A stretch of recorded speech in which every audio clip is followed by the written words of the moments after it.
you ready for more ramblings of a mad woman? You know what? I'm more than just mad. I'm furious. Butt lovers.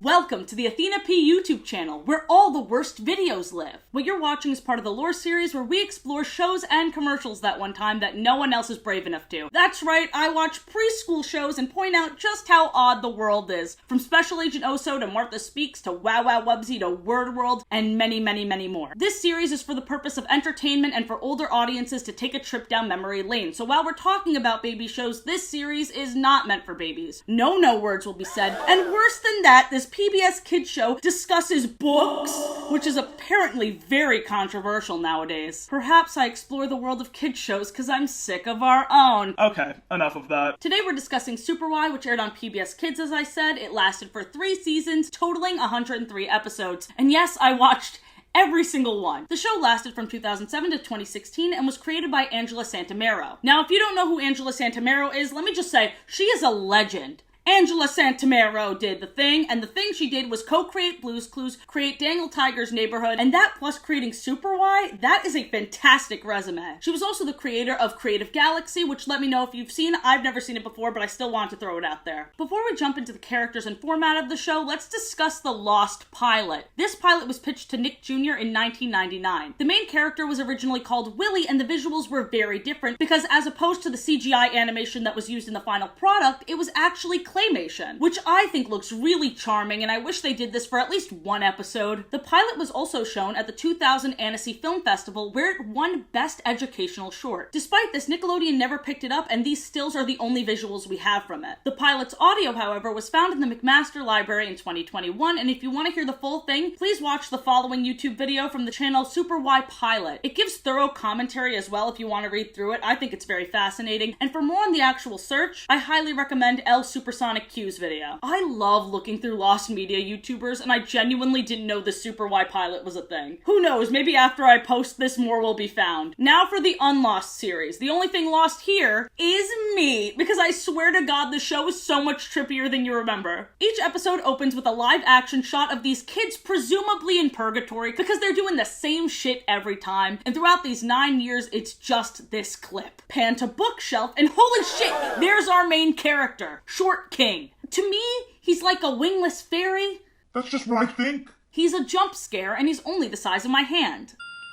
His name is Whyatt, and I cannot emphasize this enough. He is a tiny boy who lives in a bookshelf in our world. I still sometimes forget about this because after 103 episodes, you get kind of desensitized. And after a while, I started to skip the reused animation. Okay, I'm sorry. I also feel like the concept of these pinky-sized people would be way more cute if it was still in that claymation style from the Lost pilot. But we proceed. Every time he greets us with, "Welcome to Storybook Village, where all our fairy tale friends live." After greeting us, Wyatt's phone goes off because he's popular and has friends. The phone always shows one of his friends or family and what they're doing in that current moment, but it's always taken from this weird third-person perspective, and I don't know who's taking this picture. Whyatt then goes over to them to see what they're doing, and then when a problem arises, he says it's a job for the Super Readers. He uses his phone to call all of them, even when they're all already there, and then they run to the book club. The characters Whyatt, Pig, Red Riding Hood, and Princess P all introduced the Clark Kent versions of themselves in their regular schmegular streetwear, well, except Princess P, who is rich and arrives in a carriage every time. She's not in her superhero form yet, but she still has powers because I guess she can afford them. Anyway, they state their problem again in case you missed it the first time, and usually it's something very inconsequential and small, but the characters are so supportive, audibly reacting with a, "That's not good," or "Oh no," or "That's a problem, alright." And when they've got a problem, they look in a book. Again, they say that every time. Pig says, "Which book should we look in?" Princess P flexes her magic again, conjuring the perfect book to teach them this perfect lesson that they need. And she does so with a cute little rhyme. Say the rhyme, say the rhyme. Okay, peas and carrots, carrots and peas. Book come out, please, please, please. Bars! Next, the super duper computer shows them how many letters are in the answer they're looking for, and they find the letters along the way. This Wordle type game is a nice way for the kids watching at home to start guessing as the letters are popping up, but also thinking about this as Athena P with the power of being an annoying ass YouTuber, this means the super duper computer already knows the answer to their problem. but it won't give it to them. That'd be like if I was searching up something on Google and Google was just like, guess, I'll give you a hint. Next up, the super readers have their superhero transformation and introduce themselves again, but in their superhero form. Such a clever way to save animation and limit the work the animators have to do for every episode. But also, this is carved into my brain now forever. So the super readers is made up of Alpha Pig with alphabet power. Yes, a self-proclaimed alpha. Wonder Red with word power, which is really just rhyming power. Princess Presto with spelling power, and Super Y with the power to read. Oh, and also us with the power to help. I hate to say it, besties, but our power sucks ass. We're the weakest link. The super readers then jump in their Y flyers. I don't know why it has to be named after Whyatt all the time, but it's fine. Anyway, they jump into their Y flyers and fly into the book. In the books we'll fly high and find the super story answer with Super Y. Essentially pulling up. We can do. We read through to find out how the problem in the book is similar to the one we're facing in real life. After we read through these pages, we engage in the actual story, helping the characters in it by actively changing the story. Which, guess what? Any story can apply to the problem you're dealing with if you're changing the story. More on that later. Usually the order of them using their power goes, especially in the first season, Alpha Pig, one of the girlies. It's gotta be one or the other. Usually it's Princess P, and then Super Y. Super Y always has to go last, and even though every single character has a catchphrase, it always just feels like he's doing the most. Super Y to the rescue! Jesus, ow. Finally, they jump out of the book, solve the problem they were facing, and then they dance. Hip, hip, hooray! The super leader saved the day. So that's the format and basic rundown of the characters. Now let me tell you why none of it makes sense. The way they go about doing their powers are different, but it's essentially all the same. I'll give Whyatt this. He changes the structure of a sentence, plop words out of a sentence, put new words in, changing the meaning of an entire phrase. None of the other ones do that. Red focuses on rhyming and the structure of a word. Princess P and Alpha Pig both spell. Princess P emphasizes the sound each letter makes, sounding out the word, while Alpha Pig, whatever the hell he is, More like Beta Pig, am I right? will just announce the letter itself and select it out of the entire alphabet, but it's annoying that when it comes down to it, they do the exact same thing. I think the best use of Pig's alphabet power is when we're on a trail, and to get to where we need to go, we have to say the alphabet in order, or we need to match the uppercase letter with the lowercase letter. There are times when it's just about the letters, as it should be. As I scoured the internet, very unsurprisingly, there was somebody complaining about the same thing on Reddit, specifically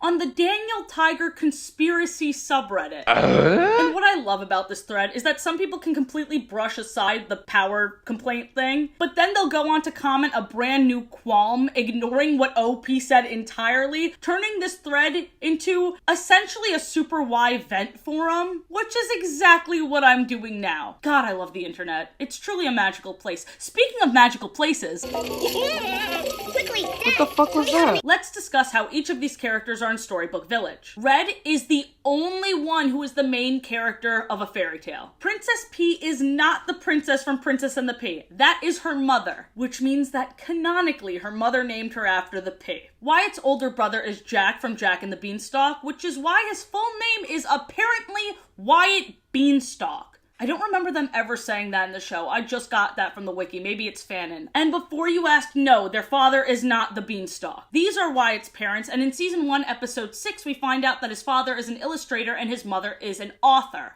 An author?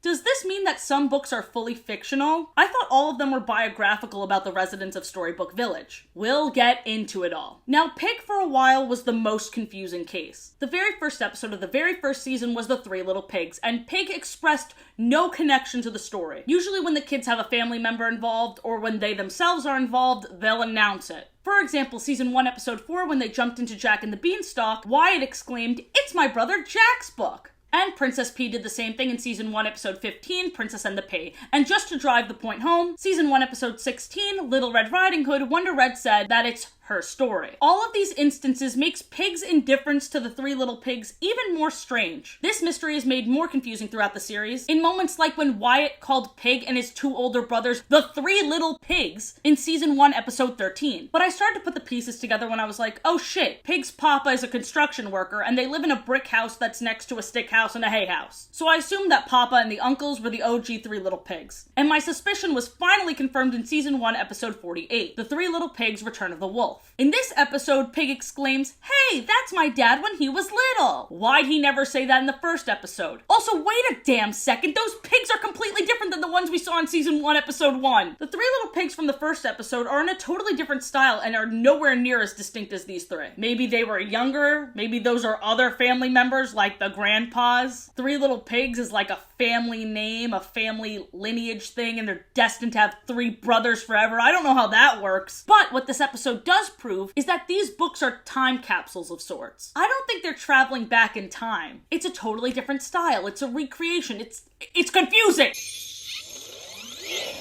We're in the gingerbread boy. What is the reality of these stories? Why is it when they jump into Jack and the Beanstalk, they see a two-dimensional version of Wyatt's older brother, when in the beginning of the episode, we saw the CGI version of him just chilling? He's not paper, and he's not reliving this experience. Wyatt is just witnessing his story play out again, and the real Jack doesn't even have to play an active role. Same with Princess Pea's parents and Pig's dad. It's a time capsule of their story, which seems cut and dry until we meet Cinderella, because the CGI version of Cinderella is younger than the version in her fairy tale. Maybe she's the daughter of Cinderella and is just named after her, or maybe the fairy tales exist before the Storybook Village characters even fulfill them like prophecies. Okay, that's not too complicated.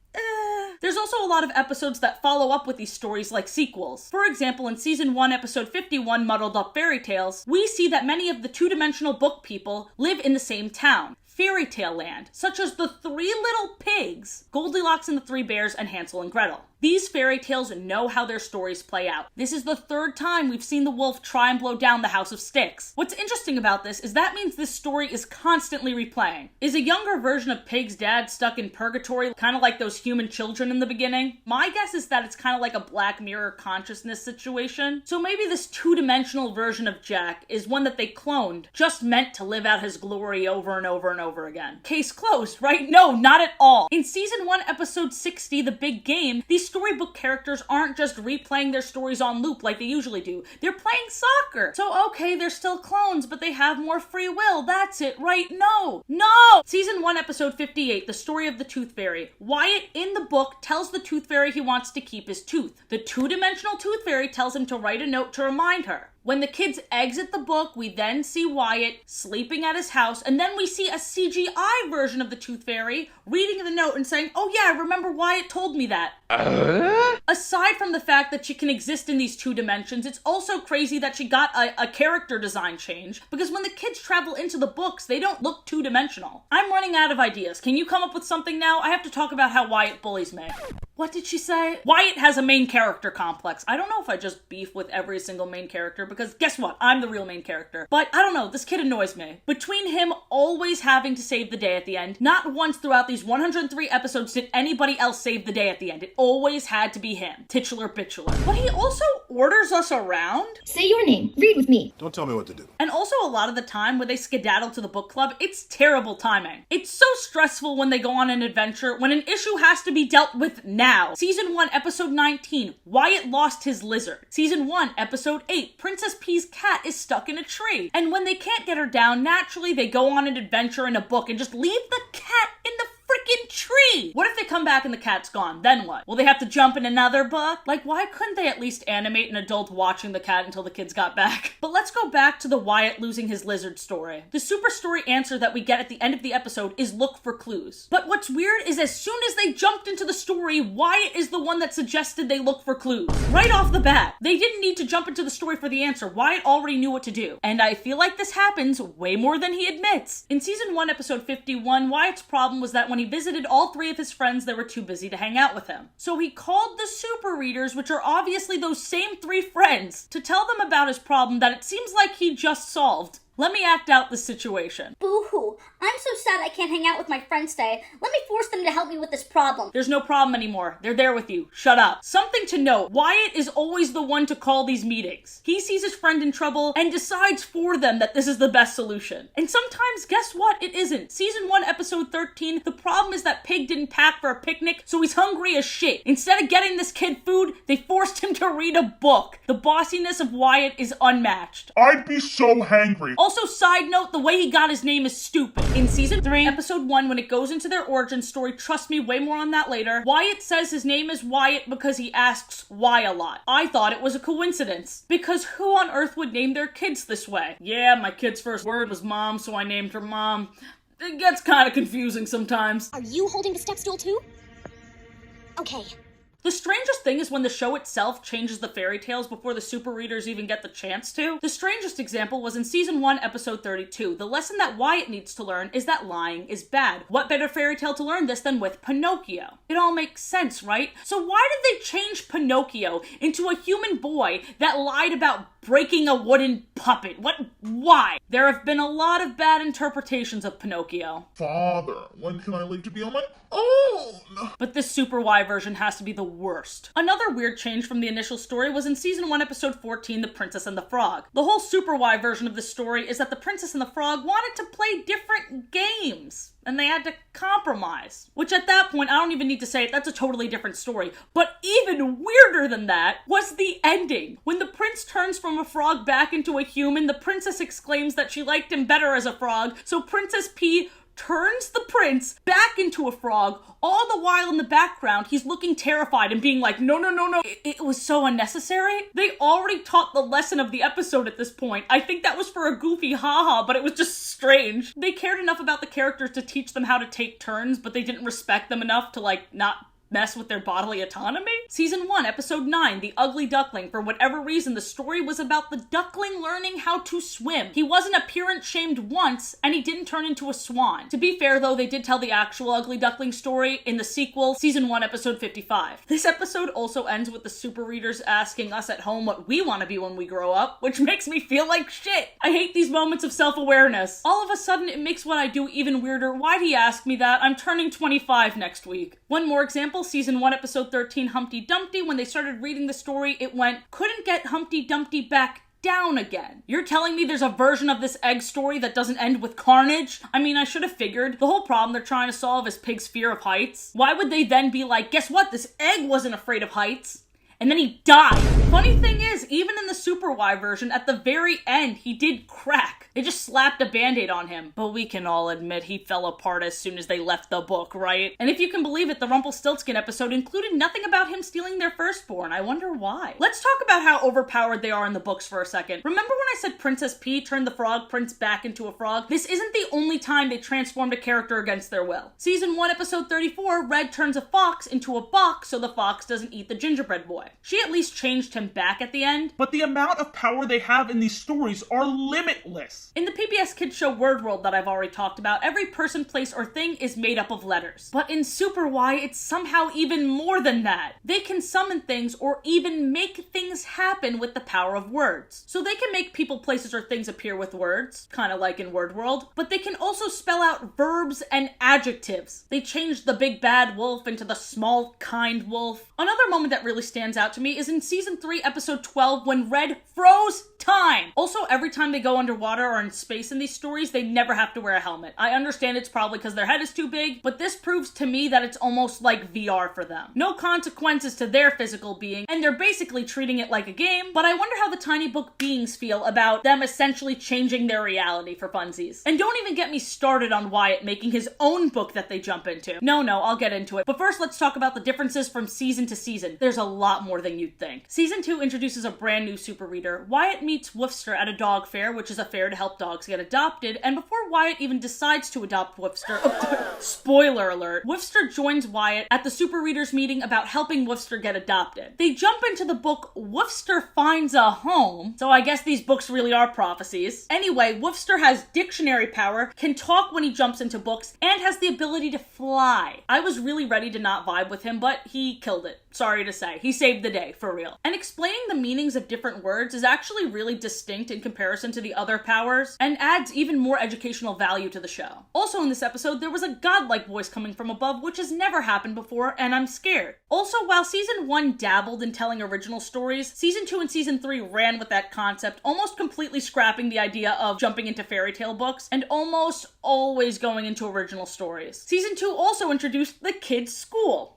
We see a nameless teacher asking the super readers, who are the only kids in the class, questions, and then she doesn't have to do her job anymore because the super readers run off to the book club to answer it. At that point, why are the kids even going to school? Meghan Trainor is in deep shit right now for saying fuck teachers, so I just want to be absolutely clear. I am not saying that. What I am saying is that this teacher in Super Y specifically doesn't teach the kids shit. The kids teach themselves. Season 3, which aired from 2015 to 2016, which for reference is a time where CGI animation could look like this, would you believe me if I told you the animation went from this, season 1 and 2, to this? Ew. Where is the rendering? The worst part is they still reused animations from season 2, and then it just hard cuts to this shit. I didn't edit that. That's how it looks in the show. Even a kid would notice that. I don't know how they got away with this. The vocal cast changed as well, and I think the actor for Red got singing lessons between episode 2 and episode 3. And once again, I hate that I noticed that. And I really thought to myself, wow, that's an improvement. Like, what am I? Simon Cowell for Baby's Got Talent? You're flat. You're flat. It's a no from me. Season 3 also completely messed with Storybook Village by giving these dudes an origin story. That's right, season 3 opens with the super readers sending us into their own story alone. I guess if they came with us, their past selves would disappear or the world would implode. I don't know. All I know is that I've never seen a more confusing flashback episode. So first we have this POV of us in a Y flyer. Enjoy the story. I'm scared! Once upon a time. Who are you? Whoa, it was like I was really there. So essentially, in Storybook Village, the super letters brought them together, and allegedly they used their storybook powers in Storybook Village. And that pisses me off, because I thought they only had their powers in the books, except for Princess P, who's OP, but, you know. So, like, who are these tiny gods? Or is this just in their story? How much of this is real? Well, none of it, but in this origin story, they also find the book club. They've never been there before, but they already have seats customized for each of them. Every book is a prophecy confirmed. Again. And don't give me that these kids are playing pretend shit, because how else would they live in the bookshelf? Unless one of these human children imagined them, or we're all collectively tripping, but that's just, where's the fun in that? In season 3, episode 16, Woofster and the Pet Pack, they finally acknowledge Whyatt calling his friends when they're already all there. We need to call the rest of the super readers. Whyatt, we're already here. Oh yeah, then let's just go. That got a good wind out of my nose from me. I was like, as exciting as that is, more importantly, Whyatt jumps into his own comic book that he made. So that is not a time capsule of people that have existed in Storybook Village. They Frankenstein's monstered his own creation. Meaning he completely made up these people, and now they're alive. Who's bringing them to life? I feel like it's Princess P. I always knew she was the most powerful, but Jesus Christ. One more question. Why did Woofster turn into how Whyatt drew him? What is this body horror? There is no reason his physiology should have changed. That's never happened to the super readers when entering a book. The only time they look different is when they entered season 3. And it's bad, and I don't like it if I didn't mention that enough. I want to go over some of my favorite and least favorite moments of the show, but as usual, look at all my bullet points I took while watching the entire series. Anyway, so firstly and worstly, there were a handful of times where Wyatt's family was really awful to him for no reason. Season 1, episode 6, Jack was a huge jackass. Why didn't he just explain to his younger brother that he'd appreciate him cleaning up his mess? And also, it was 5 things on the floor. Whyatt went on a whole ass adventure and it was still there when he got back. At that point, why didn't Jack just clean it himself? To prove a point without communicating what he needed? To hold on to unnecessary resentment? They wouldn't have to read so damn much if they didn't have to read people's minds. Social media more like unsocial media. Books more like looks around you. at the world. In season 1, episode 7, The Boy Who Cried Wolf, the cruelty continues. Wyatt's family, especially Jack, just for no reason don't believe him. I thought the lesson would be like in the actual Big Bad Wolf. Like when you tell lies or keep joking around, when you actually tell the truth, it'll be difficult for people to tell. But instead of that, his entire family just didn't believe him for shits and giggles. And poor Whyatt had to be like, Hey guys, can you just trust me? I feel bad for him, honestly. Season 1, episode 24, Jack accused Whyatt of breaking his guitar strings. And guys, I was with Whyatt the whole time. He didn't do shit. Alright, time for a positive now. Season 1, episode 63, there was a really sweet problem and solution. In this episode, Whyatt misses his older brother, who is starting college, and he learns through the story that he'll just have to visit, and it was really cute. Now, season 1, episode 38, 'Twas the Night Before Christmas, was not cute. Firstly, Wyatt's baby sister Joy looks so cursed, and I don't know why. Her eyes are so bulgy and disproportionate that when they're closed, they almost look like little mouths. Give her eyelashes or something. Secondly, I always pay close attention to Christmas episodes because the Santa lore is always different. Now, in Super Why, this Santa said he started making presents as a child for his parents and saw how happy it made them, so he continued. I personally hate this origin story. It's too normal, too slice of life. You expect me to believe that Santa was ever a kid? No, dude, get fucked. Santa was always a magical old man with a beard. Before we end, I have to mention that there was a live show, and it makes me positively cackle because these huge adult bobblehead looking things are the exact opposite of the tiny bookshelf creatures we see in the show, and it's nightmarish. In conclusion, I hope you enjoyed, and if you did, please be sure to subscribe. Join me next week for my collab with jacksfilms. Here's a clip. I don't know who these Farkle, Fergus, and Felicia are, but if they mess with my family, they'll soon learn that ogres don't take kindly to threats. What the flying fuck? Okay, so Shrek forgot his kids. he forgets his children. Have a great day, butt lovers. Bye!